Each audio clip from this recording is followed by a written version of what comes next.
Hello and welcome to the India Today Business Today studio here at the World Economic Forum in Davos. I am Siddharth Zarabi and with me now Erik Ekudden, the CTO of global telecom major Ericsson.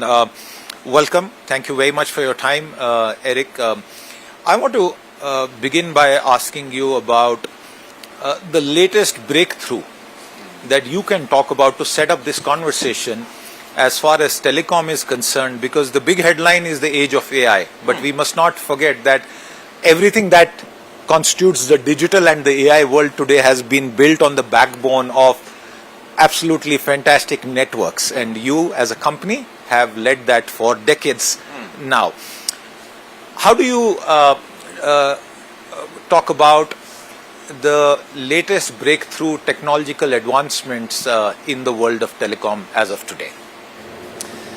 So here in Davos, we talk a lot about return on investment on AI. We talk about AI diffusion, how to get AI out and really create the value.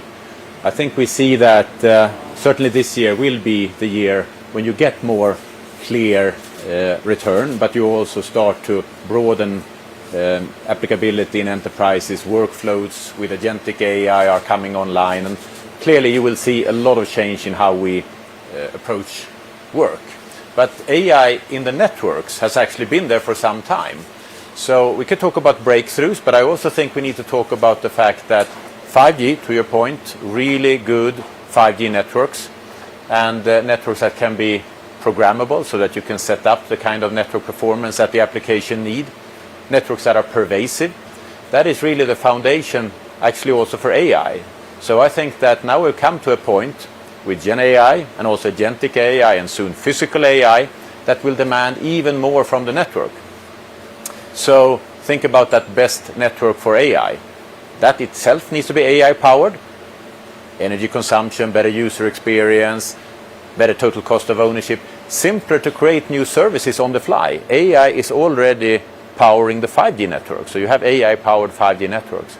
So some of these technologies that we now talk about moving across society, they have already started to move into the network. More inference, meaning AI generation rather than training, and that needs to be distributed. You don't only do that in the data center centrally, you do it distributed in the infrastructure.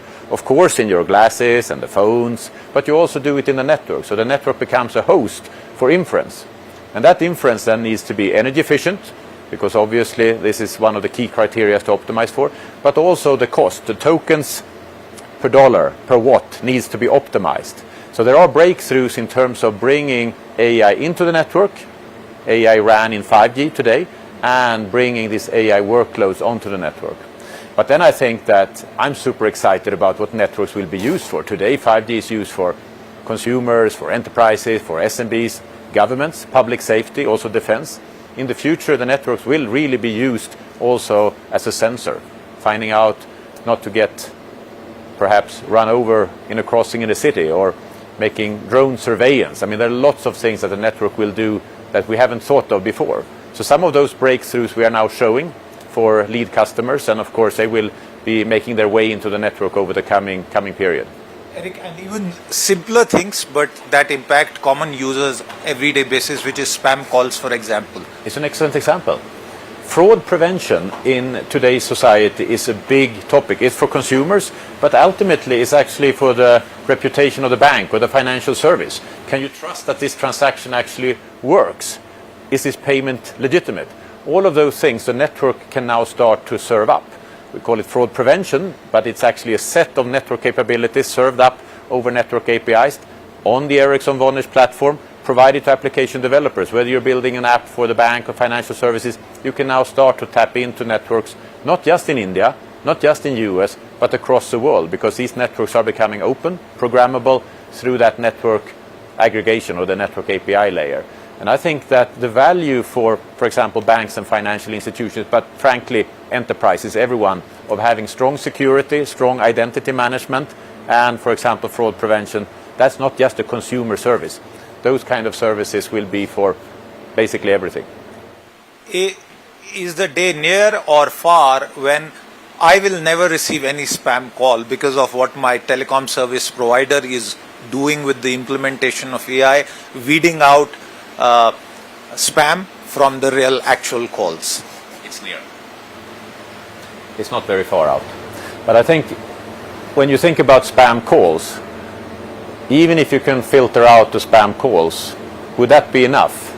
You may have a legitimate caller, really looks like everything is perfect. Yes, in India there's this very scary trend of cyber arrest. People get a call, on a video call, they're made to believe that they are being investigated by a security agency, and then they are made to empty their bank accounts. It's actually very, very scary. So that's a very good point that you make. It is scary. So you actually need to get support from the network in terms of not just weeding out the simple part, but also going into the fake part where actually AI will help in a big way, because AI will actually help to detect but also to warn consumers that this might actually be something you should not engage in.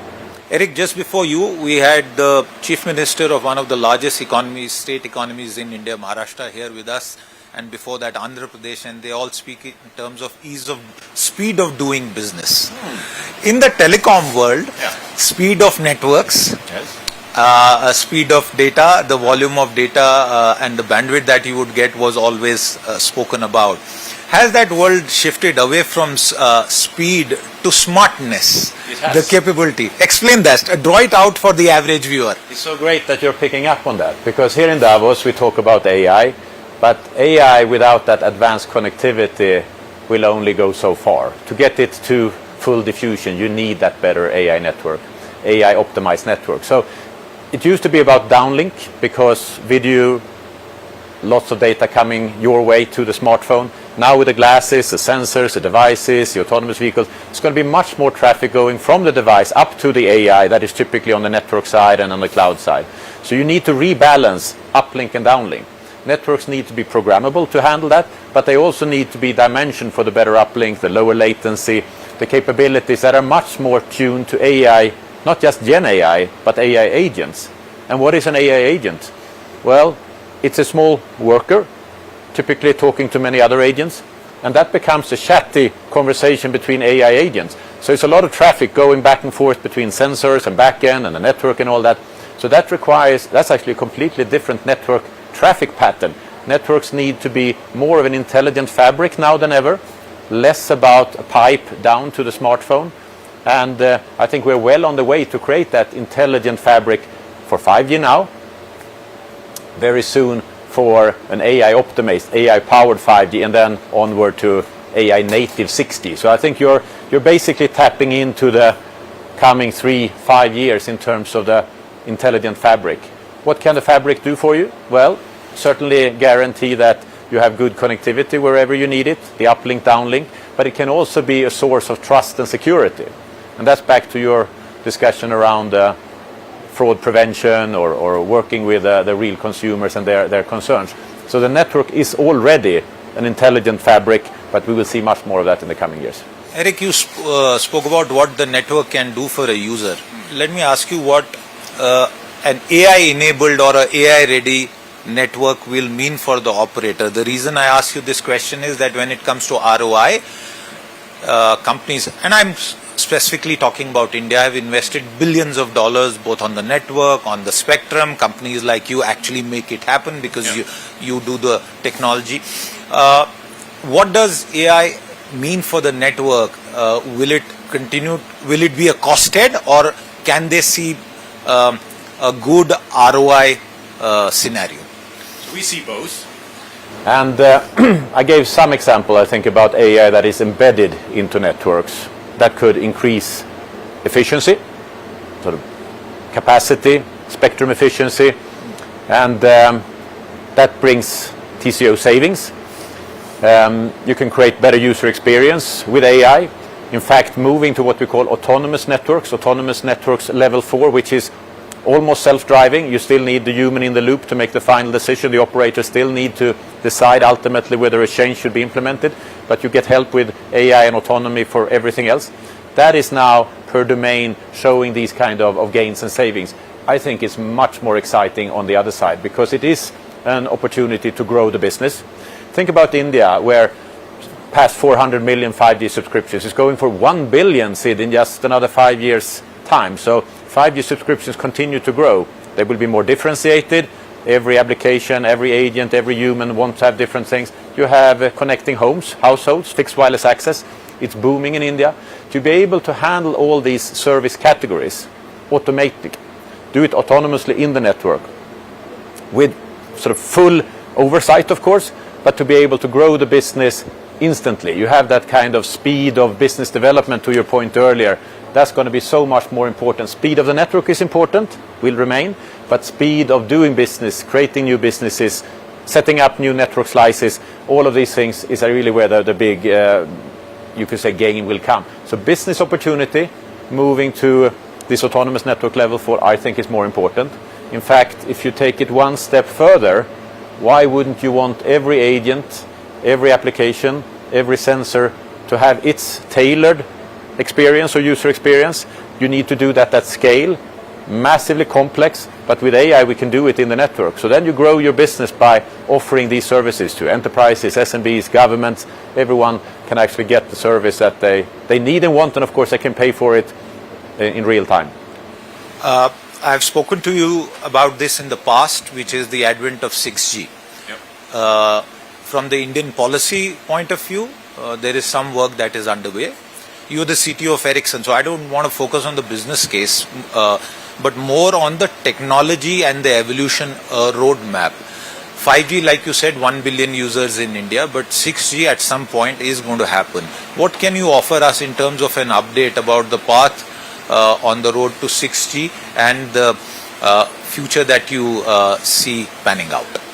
So the 1 billion that I mentioned, 1 billion subscriptions, that would be 5G subscriptions. I mean, of course, plenty of 4G subscriptions today, but that's in just 5 years' time. So think about 5 years out, consumers will basically be provided with 5G, but then there is opportunity to make a further evolution from AI-powered 5G to that AI-native 6G.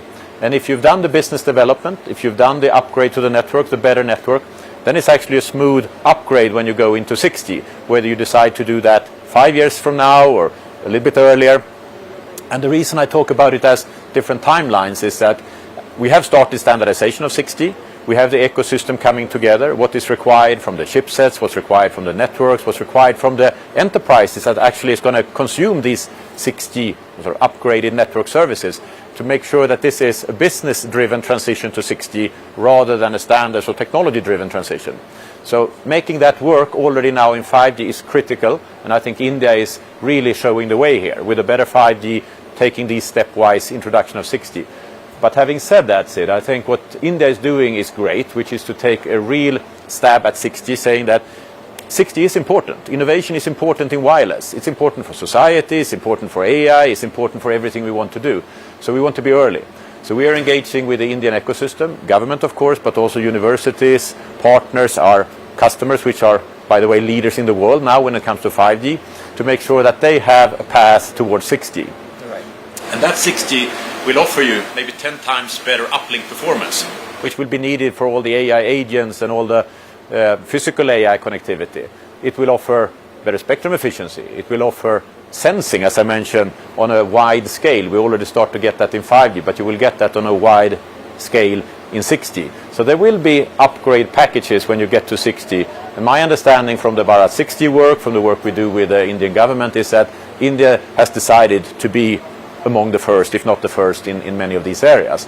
And of course we very much would like to be a part of and support that with our customers and with the ecosystem.